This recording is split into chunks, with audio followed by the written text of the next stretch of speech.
It was suggested that Caris LeVert could be going to Detroit, and we talked about this earlier today. And here he goes. He leaves Atlanta after having played for Atlanta and the Cavaliers this past year.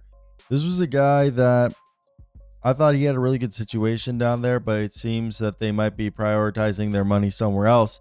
However, Caris LeVert, one of the better six-man, and a guy who actually hails from Michigan. He's going to be able to return there, and I think that's something that people don't realize. Caris LeVert, one of the better six-mans in the league. He's 30 years old, went to the University of Michigan. He's from Columbus, Ohio, but that's what I meant when he's from Michigan in the sense that he went to the university. Played for the Nets, the Pacers, the Cavs the last few seasons, and this past year the Hawks. Now he is a Detroit Piston, and this past year with the Hawks he was a 15-point per game scorer.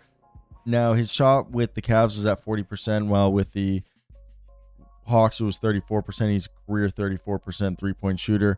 He's a guy who can play point guard, shooting guard, or small forward. He's a better defender than people give him credit.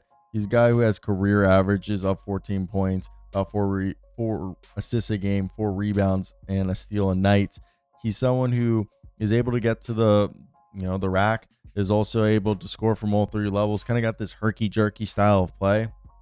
And with Dennis Schroeder, Tim Hardaway Jr., and Malik Beasley seemingly out of the picture, you bring in Caris LeVert to alleviate that with, Jaden Ivey, King Cunningham. Obviously, Paul Reed seemingly came back, as well as Jalen Duren. They still have Beef Stew, Simone Fontecchio, Jamal Shed, and did I just say Jamal Shed? I meant Marcus Sasser, ladies and gentlemen.